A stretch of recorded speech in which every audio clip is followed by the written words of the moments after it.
Maininnutkin ne päivän tavoitteet, jotka minulla on mielessä, kun tätä päivää ajattelin. Ja kun mä mõtlesin sellele koolituspäivälle, mä panin kirjaan selliset eesmärgit. No tuntuuko ne nyt yhtään sellaiselta, että no joo, noiden takia kannatti tulla vai joko lähdet pois? Kas ne tuntuvat kuitenkin ajankohaiset, olulliset sinun jaoks või tahad ära minna?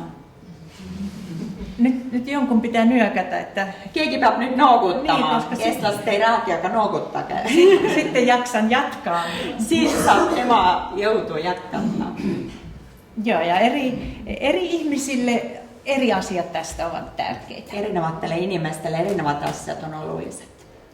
No, kun me ajattelemme niin kuin yleensä auttamisen tavoitteita, Kui me mõtleme yldiselt aitamise eesmärkidele, niin mä olen määritellyt sen sillä tavalla, että esimerkiksi terapeuttisessa sielunhoidossa me pyritään poistamaan niitä esteitä, jotka estää, että ihminen ei voi elää sellaista elämää, minkä Jumala on tarkoittanut hänelle.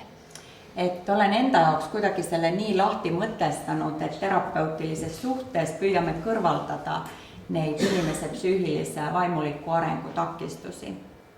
Koska mä lähden toki siitä, että Jumalalla on suunnitelma jokaisen ihmisen elämää varten. Minä lähtön sellest, että Jumalal on iga inimese elu jaoks plaan. Mutta se monestakin syystä niin se suunnitelma ei pääse toteutumaan. Aga erinevatel põhjustel se ei teostu. Ne voi olla elämän kriisit ja se, miten meitä kohdellaan, niin aiheuttaa meille kipuja ja ongelmia. Ja võivad olla elukriisid, meie elukogemused, mis tekittävät meille probleeme, takistavat seda plaani teostumista. Ja sitten joskus elämä tulee niin vaikeaksi, että me tarvitaan apua. Ja vahesti elu läheb nii raskeeks, et me vajame abi. Ja hakeudumme sielunhoitoon tai terapiaan. Ja siis me lähemme teraapiasse või hingehoitoon. Ja sen työskentelyn tavoite on, että saadaan niitä esteitä pois. Ja selle työ eesmärk on kõrvaldada neid takistusi. Ja yleensä kun ihminen tulee terapiaan, niin hän on eräällä tavalla uhri. Hänelle on tehty pahaa tai hän on joutunut vaikeisiin elämän olosuhteisiin. Ja mingil määral, kui inimene jõuab teraapiasse, on tema ohver. Näeb ennast ohvrina, että temaga on juhtunut midagi. Ta on pitänyt läpimään erinevaid raskeid elufaase ja kokemusi. Ja sitten sielunhoitajan ja terapeutin tehtävä on kulkea hänen rinnallaan, auttaa ja tukea häntä kasvamaan vastuulliseksi. Ja terapeutin henkehoidja työ on siis käia tema kõrval nii, et tema võiks areneda ja kasvata vastutustundlikkuses.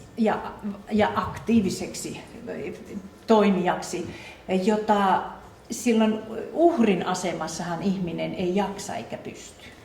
Ja sellest ohvripositsioonist lähtuvalt inimene ei suuta tai või, aga meie töö on siis jõustada teda nii, et ta suudaks olla vastutusvõimeline ja usaldav tegutseja täiskasvanu. Tämän sovintoon elämän kanssa mallin taustalla on monia psykologisia teorioita ja terapiasuuntauksia, että tämä on niin kuin yhdistelmä monesta. Ja selle metoodika lepituse iseendaga taustaks on siis väga paljud erinevad teooriat, mis on teil seal silme ees kirjas. Ja nämä on joillekin teistä tuttuja, esimerkiksi Eriksonin kehitysvaiheteoria. Ja paljudelle teistä on need juba tuttavat Erik H. Eriksoni arenguastmete, arengufaaside teoria. Tai sitten Dolbin kiintymyssuhdeteoria siitä, että miten ratkaiseva merkitys on sillä kiintymyssuhteella, mikä lapsella syntyy vanhempiinsa. Või John Bowlby kiintymussuhteteoria, kuivõrd oluline on se primaarne esimene kiintymussuhe esimese hooltajaga. Että se voi olla turvallinen Tämä voi olla turvallinen tai turvaton. tai turvattu. Ja no sitten Maslowin tarvehierarkia on yksi, joka täällä taustalla on. Ja siis on Maslowin vajadusten pyramidi. Ja sitten terapiasuuntauksista esimerkiksi trauma- ja kriisiterapia. Ja siis trauma- ja kriisipsykologia. Koska monta kertaa ihminen tulee sielunhoitoon ja terapiaan tilanteessa, jossa joko tämän hetken kriisi tai menneisyyden kriisi tai trauma alkaakin vaivata. Sest inimene jõuab tihtipeale teraapiasse, kui mingi praegune või kunagine kriis hakkab teda häirima tai elu. Sitten kognitiivinen terapia, se oli minulle itselleni suuri löytö. Ja mulle endalle oli suur avastus KKT, kognitiiv-käittumuslik teraapia. Ja oikeastaan kognitiivinen orientaatio on paljon tässäkin kirjassa. Ja se on lähtealuseksi väga paljon selles raamatussa. Koska minusta se sopii hyvin myöskin sen niin kuin Raamatun ajattelutavan mukaisesti. Sest minu arust se sobib väga hästi kokku Piibli mõtteviisiga. Koska kognitiivisen ajattelutavan niin kuin periaate on se, että vanhat ja haitalliset ajattelutavat tai uskomukset pitää korvata uusilla ja rehellisillä ajattelutavoilla. Sest KKT põhimõte on asendada neid vanu häirivaid mõtteviise nende uute ülesehitavatega. Ja niistä puhutaan vielä tänään enemmän. Ja nendest räägime rohkem tänään. Sitten käyttäytymisterapiasta tulee asioita, jotka liittyy siihen niin kuin vastuullisena, aktiivisena ihmisenä toimimiseen. Ja käittumuslikusterapiasta on pärit vastutustundlik, aktiivne inimene. Ja samoin tästä voimavarakeskeisestä, ratkaisukeskeisestä. Nõnda samuti jõuvaru kesksest, lahenduskesksest teraapiasta. Narratiivisuushan on aina terapiassa ja sieluhoidossa mukana, koska me pyydämme ihmisiä kertomaan tarinoita, tapahtumia, jotka on joskus tapahtuneet. Ja narratiivsus on alati mingil määral kohal teraapias, hingehoius, sest me palume inimesel rääkida neid lugusid, mis on juhtunut. Ja sitten tämä viimeinen Larry Crabbin kristillinen terapia, niin tämä oli juuri se terapia tai sielunhoitomalli, mikä oli tässä Pain of the Heart ja koulutuksessa ja sen sitten jatkokoulutuksissa Connecting Hearts. Ja se viimeinen Larry Crabbin mudel oli siis se, missä oli seal hingehoiu sydämevaluga seotud koolitustel ja jatkukoolitustel. Ja ne, ketkä teistä englantia lukevat ja ymmärtävät, niin esimerkiksi YouTubessa on Larry Crabbin opetuksia.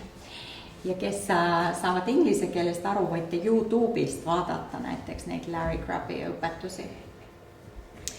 Ja näistä taustoista varmaan moni on teille tuttuja omassa koulutuksessa. Mä arvan, että paljud nendest on teille teie enda koolitustelt juba tuttavat. No mä näytän nyt kaavion, jota älkää vielä tässä vaiheessa kirjoittako, koska se tulee sitten päivän lopuksi vielä, että ymmärrätte sen sisällön ihan uudella tavalla. Niin, mitte kohe nyt hakata seda kopeerima, kirjoittamaan sieltä slaidi pealt, näytän lihtsalt, kuna se muuttuu meillä päivän jooksul. Mutta sitä skeemiä. Tässä on niin ajatuksena se, että kun ihminen tulee tuossa kohdassa 1, hän tulee sielunhoitoon tai terapiaan, joko hänen elämänsä olosuhteissa on ylivoimaisia asioita, olkoon hän joutunut työttömäksi taikka hän on kiusattu tai väärin kohdeltu. Ja sitten joka on vaikuttanut hänen käyttäytymisensä ja olotilansa. Ja kun inimene jõuab teraapiasse hingehoidu, siis ta tuleb lähtuvalt sellest positsioonist, että ta on reageerija, että ta on kokenut midagi rasket, ta on kriisistä, ta on väärkoheldud, haavatut. Ja ihminen voi olla masentunut tai ahdistunut tai voi muuten huonosti. Ja inimene võib olla näiteks depressioonis, ahastuses ja tällä ei ole hea olla. Ja siinähän sielunhoitajan tehtävä on kuunnella, kysyä, myötäelää. Ja selles faasis hingehoitaja ülesanne on siis kuulata, võtta vastu, elada kaasa, tuntea empaatiat. Ja sitten kohdassa 2 on hyvin keskeinen osa sielunhoitoterapeuttista työskentelyä. Ja nyt siellä kohdassa number 2, selles faasis on yksi väga oluline osa hingehoiutöössä. Ja siinä me lähdemme tutkimaan sitä, että mikä tämän sydämen kivun taustalla on. Ja siis me hakkamme uurimaan sitä taustat, että mis põhjustab sitä valua, sydämevalua. Ja siellä me joudutaan kohtaamaan niitä ehkä menneisyyden tapahtumia, menneisyyden kipuja. Ja me peamme kohtumaan, kuulamaan neid minevikkuvalusid. Ja monesti ihmisen semmoisia tapahtumia, jotka hän on jo unohtanut ja torjunut, niin saattaakin tulla mieleen. Ja inimeselle tuleb meelde neid minevikku haiget saamisi, millä ta on jopa unustanut, mitä ta on unustanut, maha jätnud. Mutta nyt kun siinä on turvallinen terapeutti vieressä, niin hän uskaltaa muistaa niitä asioita. Aga turvallisen terapeutin kõrval ta julgeb meenutada neid asju. Ja uskaltaa kokea sitä kipua, Ta julgeb tunnetada valu. mikä ehkä on jäänyt kokematta esimerkiksi lapsuudessa. Ja võib-olla näiteks lapsepõlves ei olnud tal võimalik kogeda seda valu. Koska monesti lapsi pitää normaalina sitä elämää, mitä hän elää. Sest tihtipeale laps peab normaalseks seda elu, mitä ta elab. Mutta nyt kun hän aikuisena katsoo sitä itseänsä pienenä lapsena, niin hän ymmärtää, miten esimerkiksi väärin tuota lasta on kohdeltu. Ja nyt kun ta täiskasvanu rollist vaatab seda last enda sees, ta mõistab, kui väärkoheldud see laps on. Ja tässä kohdassa tutkitaan esimerkiksi sitten, mitä nämä menneet tapahtumat, mitä ne ovat aiheuttaneet ihmisen elämässä. Ja uuritakse seda, mitä need minevikujuhtumit on tekitanud elus.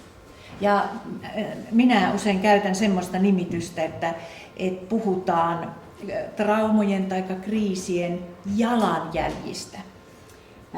Ja mulle meeldib kasutada sõna jalajälg, et räägime mineviku jalajälgedest.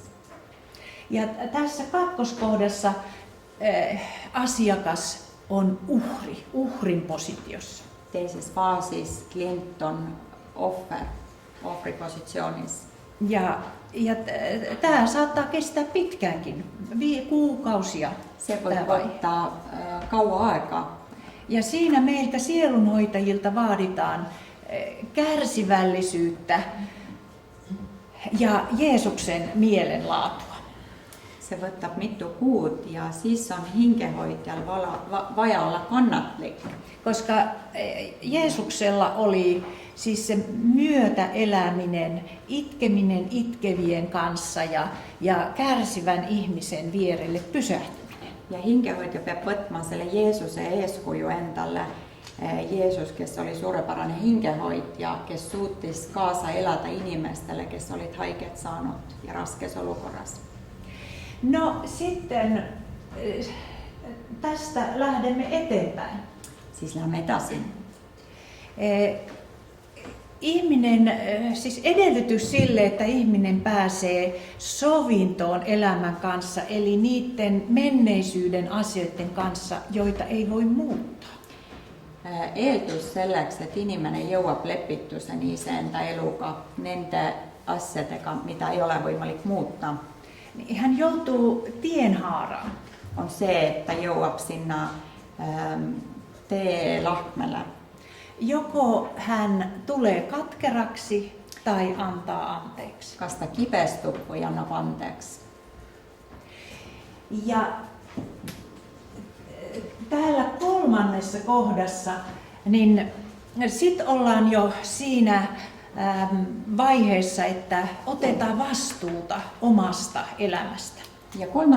faasis inimene hakkab võtma vastutust enda elu eest. Ja tässä usein tapahtuu hyvin mielenkiintoinen asia jossain täällä vaiheessa.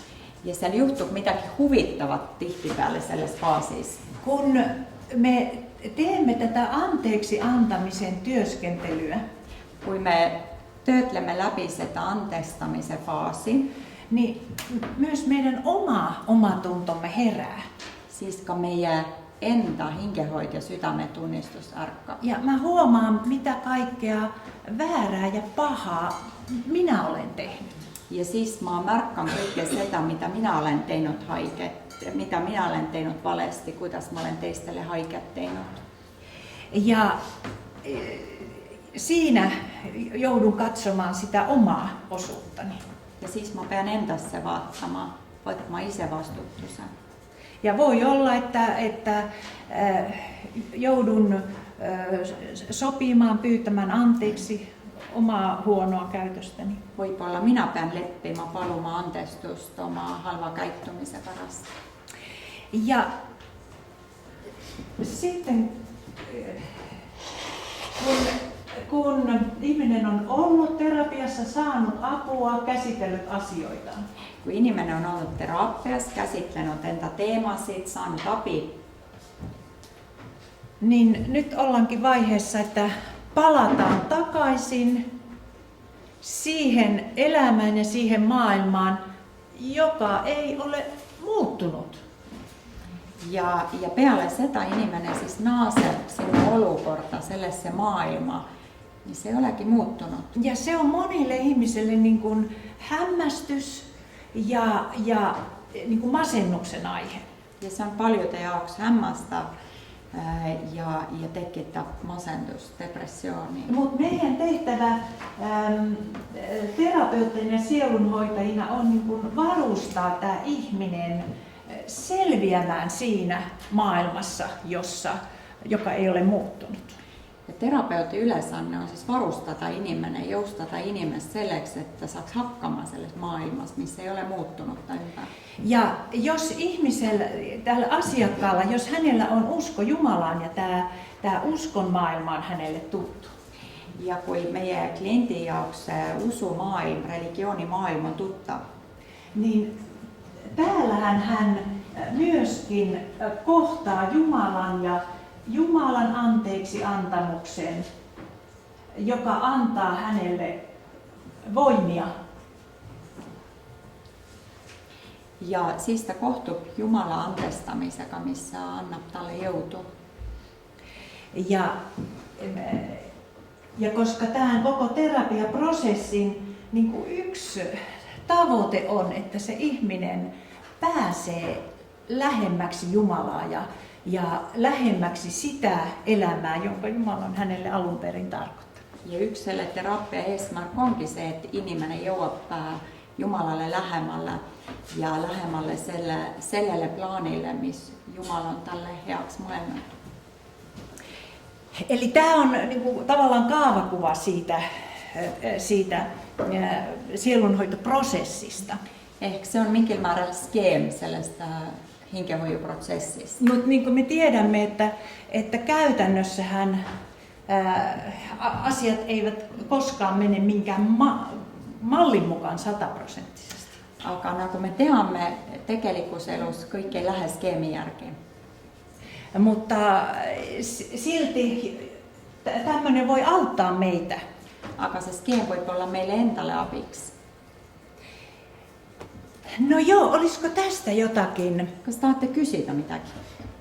Või kommenteerida, reageerida kuidagi?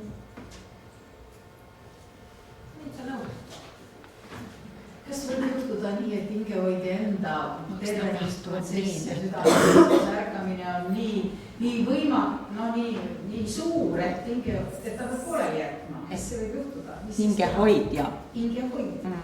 Voikaan olla niin, että sielunhoitajan oma prosessi tulee esteeksi sille, että hän ei voikaan viedä sitä työtä loppuun. Kyllä, koska me voimme auttaa toista ihmistä vain siihen asti, mihin olemme itse päässeet. Sest tegelikult me saamme teistä inimestä aidata ainut sinna maalle, kuhu me itse olemme joutunut endaga. Esimerkiksi jos meillä omassa mielessämme on anteeksi antamattomuutta ja katkeruutta, Et kui meie enda sees südames on kipedystä ja antestamatust, niin mä en voi auttaa toista ja kehottaa häntä antamaan anteeksi. siis ma ei või oma kliendile öelda, et andesta. Tai jos mä oon itse sokea sille, että minä olen tehnyt väärin tai minä olen kohdellut toisia ihmisiä huonosti. Või ma olen pime sellele, ma ei näe seda, että minä ka kohtlen teisi halvasti ja olen midagi valesti teinud. Niin mä en voi auttaa toista ihmistä esimerkiksi kysymällä lempeästi, että mikä on sinun osuutesi tässä. Siis ma ei või teise oma kliendi käest küsida leebeesti ja armastavan viisil, että mis on sinu osa sellest, sinu vastutus selles. Joo, kiitos tästä kysymyksestä. Se oli hyvä. Väga hea kysymys. Hyvä kysymys. No, nyt haluaisin pienen katsauksen luoda tähän kristilliseen maailmankuvaan ja miten se liittyy tähän terapia- ja sielunhoitoprosessiin. Tahaks natuke tutvustada kristlikku maailmavaadet ja se haakkuvuus selle meetodiga. Koska mä itse kun olen ollut paljon koulutuksissa, myöskin semmoisissa sielunhoitokoulutuksissa, jossa on hengellinen viitekehys. Mä olen väga paljon käynyt koolitustel, ka nenden hingehoiukoolitustel, kus on ollut taustaksi kristlik maailmavaate ja raamat. Mutta paljon kohtasin sellaista koulutusta, että siellä oli ensin hyvin oikea, hyvä psykologinen ja terapeuttinen opetus. Väga palju puutusin kokku selliste koolitustega, kus kõigepealt tutvustati õige, hea psühholoogiline lähtealus. Sitten oli hyppy. Ja siis oli hyppä sinne hengelliseen. Sinne vaimulikku puolelle. Ja se vaivasi mua aina. Ja se kiusasi minut, häirisi minut. No sittenhän oli paljon semmoista jopa sielunhoitokoulutusta, joka oli oikeastaan psykologia ja terapia, että siinä ei hengellistä ollut ollenkaan. Ja siis oli sellist hingehoiukoolitust, kus tegelikult ei leidnudki seda kristlikku poolt, spirituaalset poolt. Ja sitten kun olen tutustunut kristilliseen psykologiaan, kristilliseen psykoterapiaan. Ja kun mä olen tutvunut kristilliseen terapiaan ja psykologiakaan, niin mä oon huomannut, että nämä asiat on yhdistettävissä. Siis mä olen märkannut, että on võimalik neid kombineerida. Ja sen takia nyt mulla on 3 diaa, joilla esitän sen, miten luominen, lankeemus ja lunastus liittyvät tähän meidän sielunhoito- ja terapiaprosessiin. Ja 3 slaidiga tutvustan teille sitä, että kuidas on seotud loominen, pattu langeminen ja lunastus meidän hingehoiuprosessiga. Ja sitten, jos teissä kuulijoissa on sellaisia, joille tämä hengellinen ja kristillinen arvomaailma ei ole tuttu tai ei ole kiinnostava, niin sä voit joko nukkua tämän ajan tai sitten, että no katsonpas mitä tuo nyt on kiinnostunut. Niin, ja kui teie hulgas on nyt mõni inimene, kelle jaoks se kristlik maailmavaate ja need usuteemad on võõrad ja mitte nii huvitavad, siis sa võid magada selle ajal. Või mõelda, et huvitav, vaatan, mis asi see on.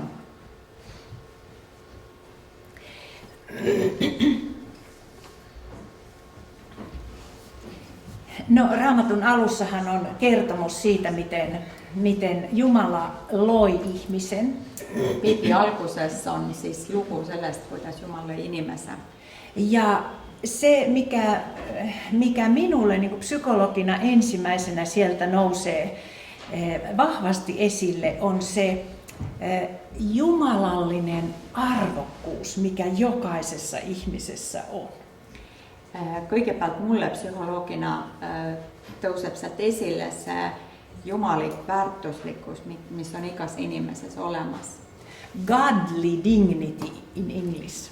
Godly, mis on? Dignity. Ja, se on minusta niin kauniisti sanottu. Godly dignity. Ja jumalik lugupeetus või väärikkus, õige. Ja kun ensimmäisen kerran niin kuin jotenkin ymmärsin tämän asian, niin mä rupesin katsomaan ihmisiä toisella tavalla. Ja kui ma mõistin seda esimest korda, ma hakkasin vaatama inimesi uudella viisil. Et ihan jopa niin kun katselin asiakastani taikka ihmisiä kadulla, niin ajattelin, että oi, tuossakin ihmisessä on olemassa jumalallinen arvokkuus, mutta hän ei välttämättä sitä itse edes tiedä. Ja niin mä hakkasin läpi nende prillidega vaatama inimesi, oma kliente ja tänaval ja mõtlesin, että temas on se, aga võib-olla ta ei tea sitä veel. Ja jotenkin semmoinen uudenlainen lämpö ja myötätunto ja rakkaus tuli näitä ihmisiä kohtaan. Ja kasvas mun sees hoopis teisen tasandi armastus, empaatia nende ihmisten vastu. Ja myös se ajatus, että Jumalalla on tuon ihmisen elämään suunnitelma, mutta se ei ole vaan päässyt toteutumaan. Ja ka see mõte, et ka selle inimese jaoks on Jumalal hea plaan, lihtsalt se ei ole saanut teostuda. Ja se elämä, mikä paratiisissa oli, niin sehän oli kaikella tavalla täydellistä. Ja se elu, missä oli kunagi paratiisissa, oli igattepidi täydellistä. No, oli siellä yksi epätäydellisyys, eli kun Adam oli yksin, niin Jumalakin huomasi, että no ei sen ole hyvä olla yksin. Välja arvattut yksi epätäydellinen asia oli se, että kui Adam oli siellä yksi, siis Jumal märkas, että ei ole hea mehellä olla yksi. No, mutta se vaihe, jolloin siellä oli Adam ja Eeva ja Jumala. Aga kui nad mõlemad, Adam ja Eva, olid seal koos Jumalaga. Ja Jumalan niin kuin luomissuunnitelmassahan suhteet on jotenkin se pääasia. Ja Jumalan selles loomisplaanis suhe ja suhteet on peamisessa roolissa. Se ihmisen väliset suhteet ja suhde Jumalaan. Inimisten vahelliset suhteet ja suhe Jumalaga. Niin kuin paratiisissahan Raamattu kuvaa, että Jumalakin käyskenteli siellä paratiisissa. Eli mulle se kommunikoi sitä, että Jumalan kanssakin juteltiin ja se suhde Jumalan kanssa oli jokapäiväinen ja arkipäiväinen. Ja se, mitä me teemme, Jumal justkui jaluttas seal inimeste keskel, se kõneleb mulle sellest, et Jumal on aktiivne meie elus ja ühenduses meiega, meie arkieluga. Onko teistä joku nähnyt esimerkiksi teatterissa tämän Danten jumalainen näytelmä? Kas keegi on näinud näiteks teatritükkina seda Dante jumalik mis se on eesti keeles? Komöödia. Jumalik komöödia. Eesti keeles. Nice. Joo, koska siinähän on, kuvataan ensimmäisessä osassa paratiisia. Siellä ensimmäisessä tykkissä on siis paratiisi. Ja se on kyllä kaunein ja vaikuttavin teatterikappale, minkä olen koskaan nähnyt, koska siinä oli iloa, tyytyväisyyttä, leikkiä, onnea, valoa, kauneutta. Se on yksi ilusamain teatritykkä, mitä mä olen kunagi näinud, sest siellä ensimmäisessä tykkissä on sitä rahulolu, rõõmu, huumorit, mängulisust. Ja se on jotakin siitä, minkälaiseksi Jumala on ihmisen tämän elämän tarkoittanut. Ja seal on midagi olulist sellest, milliseksi Jumala on mõelnud meie elu. No, me tiedetään se, sitten tuli lankeemus. No me teamme, että siis tuli pattulankemus. Mutta meidän jokaisen sydämessä on vielä pala sitä paratiisia. Kuigi tuli pattulankeminen, siiskin meidän ikäyhden sydämessä on vielä tykkikke sitä paratiisi sees. Se on kaipuuta hyvyyteen, kauneuteen, yhteyteen. Ja se on ikatsus heatus, ilu, yhentyses olemisen järki. Ja kaikki niin kuin hyvä ja kaunis, mitä täällä maailmassa on, niin se on ihan niin kuin pala sieltä paratiisista. Ja kaikki se heatus ja ilu, missä me näemme siinä maailmassa, on just kuin tykkikke paratiisi. Mutta tämä lankeemuksen todellisuushan on nyt se, missä me elämme. Aga me elämme sellaisessa pattulankemisessa reaalisuudessa. Ja ne kivut, jotka tulee terapiaan ja sielunhoitoon, nehän on kaikki sen seurausta, että me elämme langenneessa maailmassa. Ja tämä ei ole täydellinen maailma. Ja ne onkin ne takajärjet, pattulankemisen takajärjet, se inimisen kannattus, kaikki se, millä me puuttumme terapiassa kokkuun. Ja lankeemuksen seurausta on myöskin se, että tämä maailma ja meidän ympäristömme ei koskaan muutu täydelliseksi. Ja pattulankemisen takajärki onko se, että meidän se praegunen elu ja reaalisuus kunaki ei muuttu paratiisille sarnaiseksi täyslikuksi.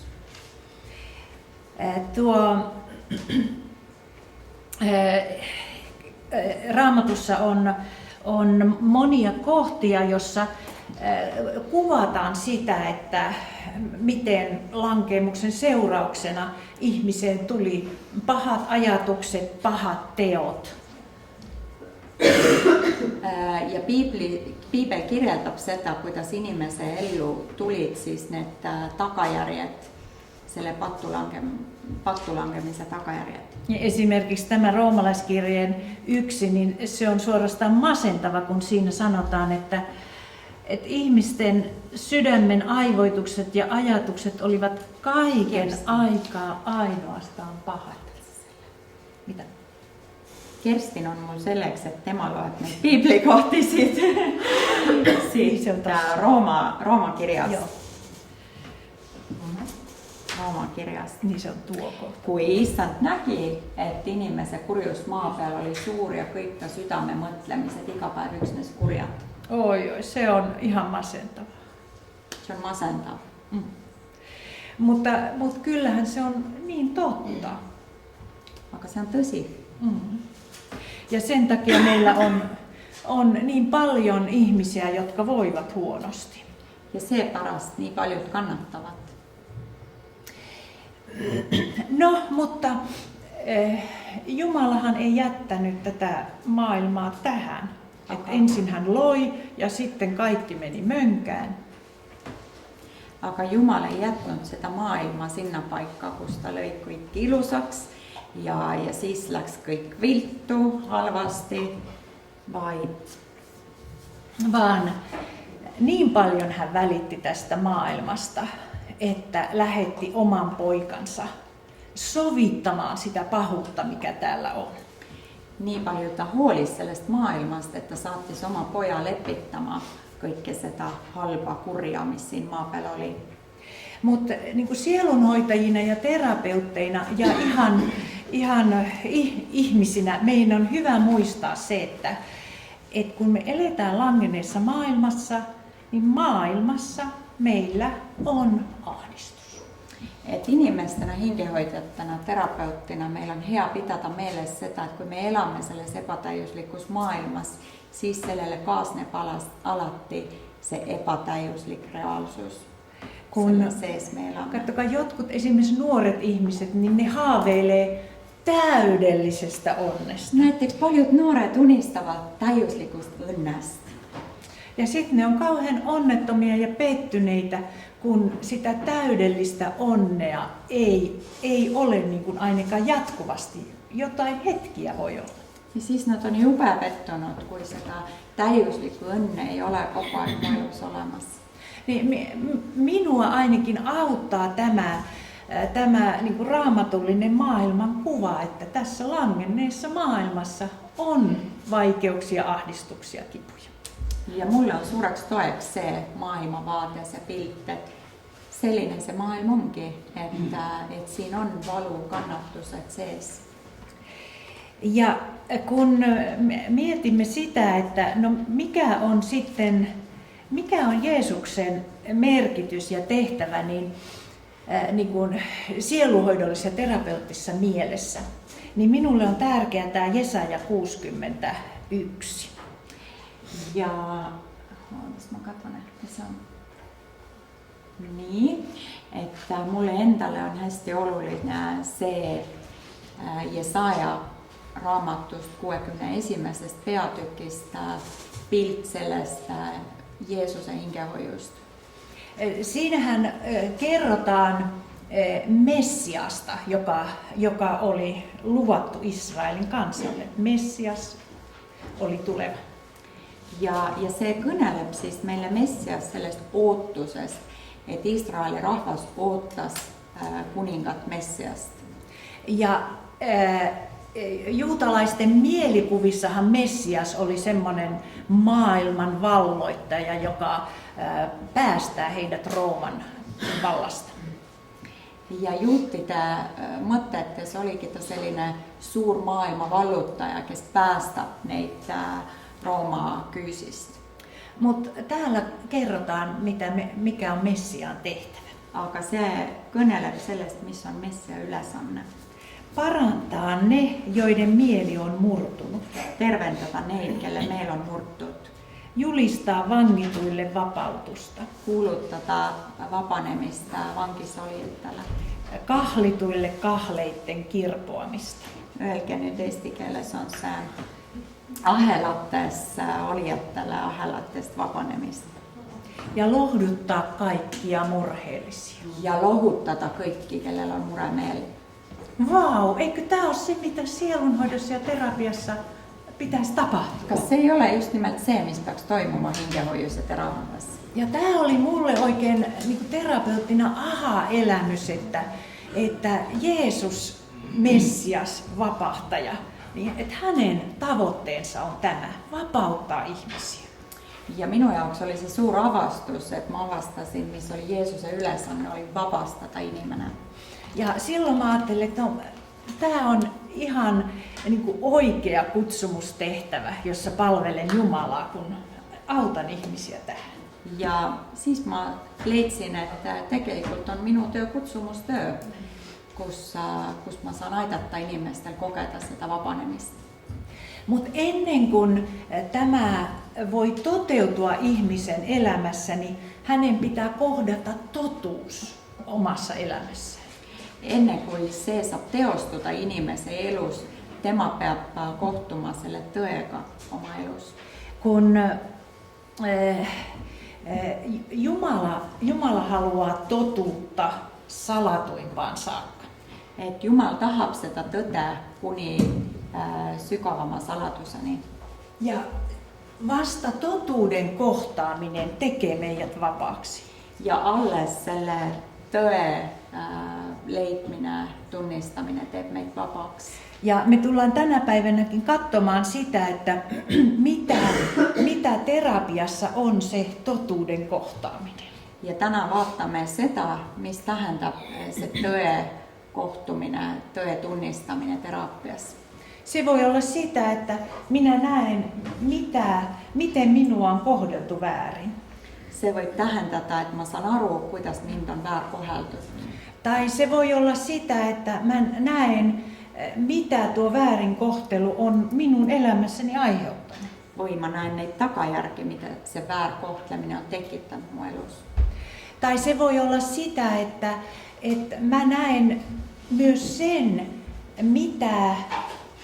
miten väärin minä olen toiminut sen takia, että minulle on tehty väärin. Või mä saan sellest aru, että mitä olen minä teinud seepärast, että mind on väär koheldud. Niin tämähän on kaikki sitä totuuden kohtaamista. Se on kõik seda tõele otsa vaatamist.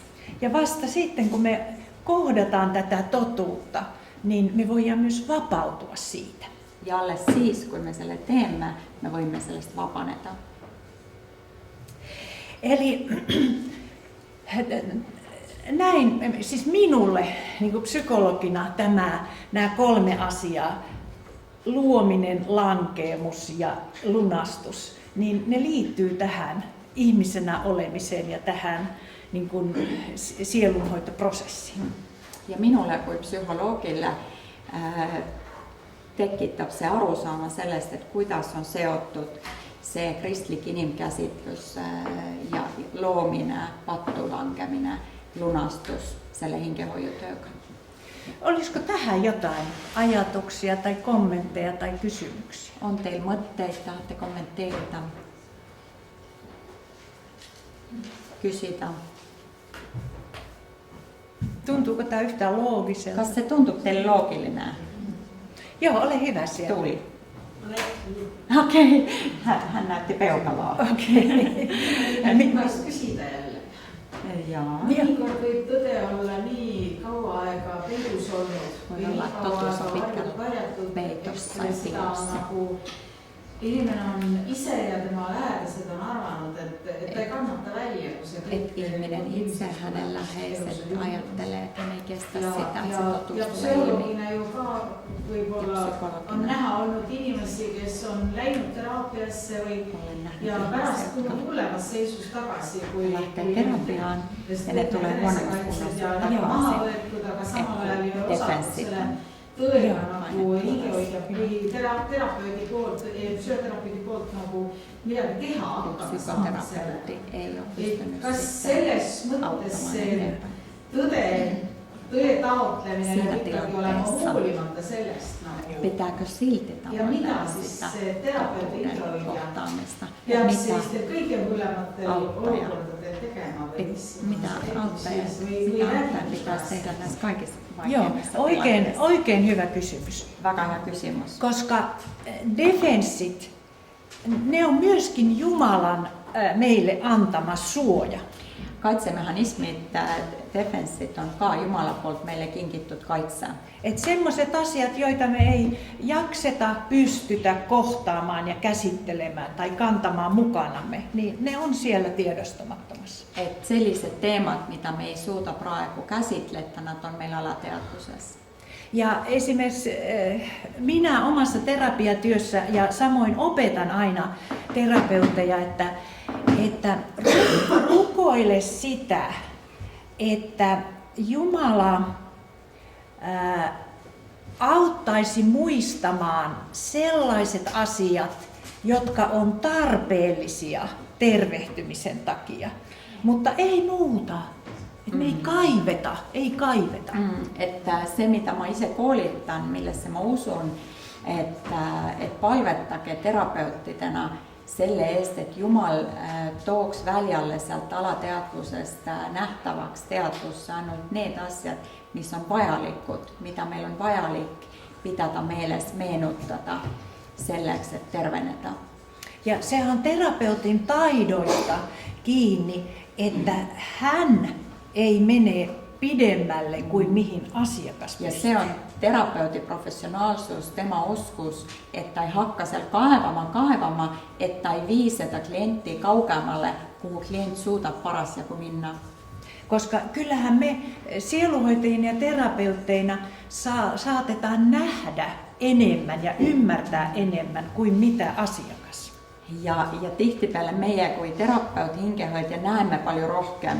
Me avastamme, että siellä oleks nii paljon, mitä voisi käsitletä, aga me ei räägi seda kõike oma klientille. Me kõike ei hakka lahkamaan ja käsitlemään. Mutta terapeutin asenne on se, että me kysytään, että mikä olisi tänään tärkeää, että me käsittelisimme. Mistä haluat, että tänään puhumme? Terapeutin hoiak võiks olla se, että kysyb oma kliendi käest, että millest oleks oluline täna meil rääkida selleks, että sulle oleks sellest abi. Joo, mutta oikein hyvä, että otit tämän niin kuin vaaran esille. Väga oluline on tõsta esille see oht.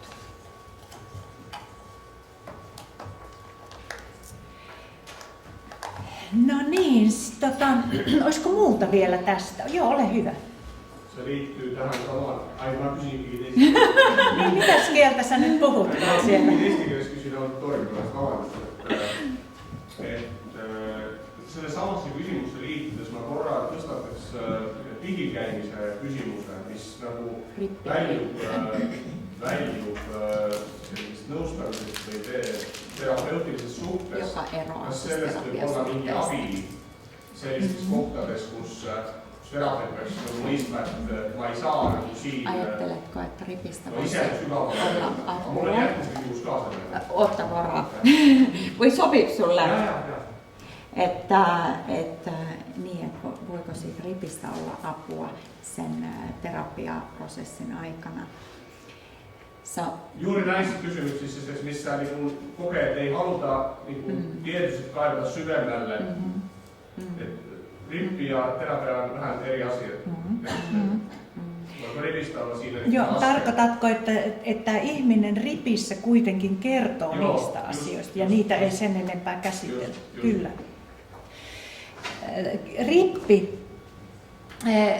Rippihän voi olla todella merkityksellinen asia ja sitä liian vähän käytetään meillä esimerkiksi luterilaisessa kirkossa Suomessa. Ai Suomessa? Käytetään liian vähän. Täällä enemmän.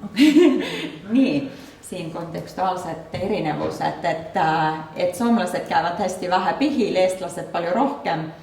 Kun olen ollut itse pihiemaksi molemmassa riikissä, mä tean, että eestlaiset kasuttavat sitä rohkeammin, että pihistä voi olla väga paljon kasu, että se on väga oluline vahend inimese tervenemisessä. Ja jos rippiä katsotaan näin niin kuin terapeuttisesta näkökulmasta. Kui vaadata pihillä terapeuttillisesta vaatteesta, niin ripissähän minä panen sanoiksi niitä kipeitä asioita, joista tunnen syyllisyyttä. Pihis mä sõnastan need asiat, mille eest mä tunnen syytunnet. Ja silloin kun minä sanoitan asioita, ne tulevat minun ulkopuolelle. Kun mä sõnastan ne tulevat minusta väljapoole. Ja ihan samalla tavalla kuin terapiassa me sanoitamme asioita, ne tulevat minun ulkopuolelle. Niiltä samuti me teemme terapiassa, me sõnastamme asju endalle ja tuomme ne väljapoole endast. Ja sitten Jumalan läsnäolossa me kuulemme niin kuin synninpäästön niin kuin itse Jumalan suusta. Ja pihi juures siis me kuulemme nagu Jumala poolt need andestamise sõnad, absolutsiooni, että me saamme andestatud. Ja silloin siis mä saan jättää ne asiat. Siis siinä on kaksi tekijää, jotka vaikuttaa niin kuin tervehdyttävästi. Siis mä saan jättää ne asiat ja siellä on kaksi asiaa, missä terventävät. Toinen se, että minä olen sanoillani niin kuin pannut ne asiat itteni ulkopuolelle ja toinen on se Jumalan absoluuttinen anteeksiantamus. Ja yksi on se, että minä olen oma sõnadega pannut need väljapoole endast ja teine on se Jumala andestaminen, se absoluutne andestaminen. Että mä arvostan suuresti niin kuin rippiä ja ripin merkitystä. Että mä pean väga lugu, hindan kõrgesti pihti. Sulla oli jatko. Ma ei tea, mis keeles on sulla rääkida. Tahtnud küsida, kas te seda hindate ja väärtustate, ma tahtsin küsida, kas sellises kohas võib olla nagu see soovitus või selline abimaheng, kus terapeut tunneb, et ta ei saa edasi minna või ei tohiks minna. Seda ma küsin. Kas kysymys on se, että kas terapeut voiko soovittada inimeselle? Just nendes kohtades, kus ta tunneb, et ei saa Että se lahti näkökulma kiskuda oli inimest tavallaan rohkem. se, että voisiko terapeutti esimerkiksi suositella sitä rippiä jossain vaiheessa terapiaa niihin asioihin liittyen, jotka jää sinne, joita ei kaiveta esille. Kyllä voi. Ja myöskin joskus mä olen yhdistänyt terapiaan ripin. Ja mä olen vahvasti kombineerinut terapiat ja pihti. Ja mä käytännössä saatan tehdä sen niin, että jos me terapiaistunto pidetään tuolla. Ja mä praktiliselt teostan sitä niin, että kun meidän terapiaseans toimub seal. Ja sitten mä sanon, että tähän asiaan sä tarvitset trippiä. Siis mä ytlen, että selle asian juurde on sun pihtiva. Ja Mä kysyn, että haluatko sä tehdä sen täällä vai haluatko mennä vaikka jonkun papille? ja mä kysyn klientikäistä, kas sä tahat sitä tehdä praegu siin vai tahat minna näiteks monen vaimoliikku juurde. Ja jos hän haluaa sen tehdä minun kanssani, niin me siirrytään siinä huoneessa toiseen kohtaan. Ja kuita tahab sitä koos minuga tehdä, siis me vahettamme sellest toas kohta, positsioneerimme ennast uuesti. Koska minulla on pieni alttari siellä, jossa on krusifiksia. Ja mulla on oma töötoas väike alttar, kus on krusifiks olemas, rist.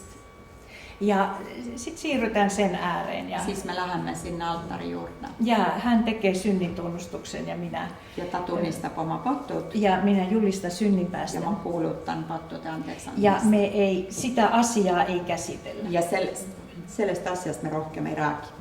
Voi olla, että joskus jälkeenpäin hän vielä haluaa käsitellä tuon asian tai tapahtuman jalanjälkiä.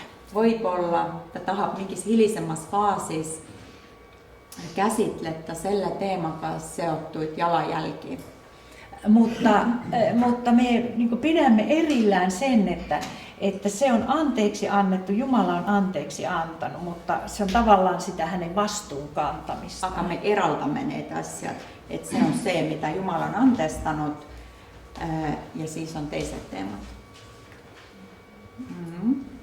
Minä teen sitä samaa siin Eestis. Okei, ole hyvä. Jaa, mul on küsimus tõe väärkohtlemise ja siis väärkohtlejate kohta. Jaa, eli kautta on kohtelu liittyen. On selle tõe jälile jõudnud enda elu suhtes. Kun ihminen on Ja ta on saanud aru, et teda on väärkoheldud. ja Siis ymmärtänyt. on olemas need väärkohtlejad. Sitten on he Et siin on, kautta ma olen kohtelijat. kuulnud kahte erinevat seisukohta, et tuleks justkui neile rääkida, milleni inimene on jõudnud, et ta on avastanud selle tõe, minna ja suhelda nende väärkohtlejatega. Klient minna ja suhelda oma väärkohtlejaga. Ja samas on ka teooriaid, Eli hän on kuullut monenlaisia, kahdenlaisia suosituksia. Tõe jälile jõudmise avalikustamine enda elus ei ole oluline tervenemisele või Siihen tervehtymiseen liittyen on suositeltu, että mennään kuidas see suhe kohdataan hyväksi käyttäjä väärkoheldud tai ja sitten väärkohtleja või kohtlejate vahel võiks nüüd edasi minna, kui tõde on avastatud. et se totuus tulee julki, sen joko julkituominen, taikka se toinen vaihtoehto, että sitä ei tuoda julki, sitä totuutta. Miten olla vuorovaikutuksessa tekemisissä oman hyväksikäyttäjän kanssa. Kuidas sinä kuin hinkehoitaja suhtlet voi klient asiakas? Mitä asiakkaan pitäisi tehdä, kun hän on ymmärtänyt totuuden? Koska sanoit, että olet kuullut kahdenlaista opetusta, niin kummatkin ovat oikein riippuen siitä, tavallaan siitä asiakkaasta. Molemmat on oikeat klientistä lähtövalt. Koska pääsääntöisesti on hyvä, jos voi niin kuin, kohdata vaikka välillisesti sen hyväksikäyttäjän ja väärintekijän, että hän joutuu kasvokkain oman pahantekonsa kanssa. Tervenemiseen ja edasiminemiseen poole pealt on hea yhdestä küljest kohtuda selle oma ärakasutajaga, väärkohtlejaga, võib-olla mitte otse, vaid nagu vahendatud, kuidas te ütlete väliliselt? Niin, esimerkiksi se tarkoittaa kirje tai joku. Näiteks kirjutades kirja, et mitte nagu otsene kontakt, aga selleks, et see väärkohtleja peaks ka selle reaalsusega kohtuma ja oma syytunteega, kui selline on. Mutta todellisuudessa suuri osa hyväksikäytetyistä ja väärin kohdelluista on niin haavoitettuja ja rikkinäisiä, että he eivät pysty siihen ja silloin ei sitä edes ehdoteta. Aga tegelikult paljud väärkoheldud on liiga haavatud selleks, et nad suudaksid seda teha, suhelda oma väärkohtlejaga. Et nad ei suuda, ega meie ei soovitakaan. Eli meidän pitää, niin kuin että mikä on sen asiakkaan tilanne. Niin Alati siitä. tuleb lähtuda kliendist, tema vajadusest, tema olukorrast. Sest enamasti või sageli on ju need lähedased pereliikmed inimesed. Hyvin usein on läheiset perheenjäsenet. No mites sitten? Joo, läheiset perheenjäsenet, niin kyllä se silloin pitää se totuus sanoa ääneen. Siis peab tõde väljalle ilmale tooma. Koska sekin, että se asiakas joutuu elämään sen ihmisen kanssa ja tässä välillä on se salaisuus. Et se on äärmiselt koormav, kui inimene peab elama selle väärkohtlejaga ja seal vahel on se saladus. Niin hän ei pääse paranemaan. Tai saa terveneda. Joo. Mutta nyt pidetään nyt taukoa ja jatketaan sitten tuossa puolen maissa. Niin, teemme väikse pausi ja umbes 10 minuuttia.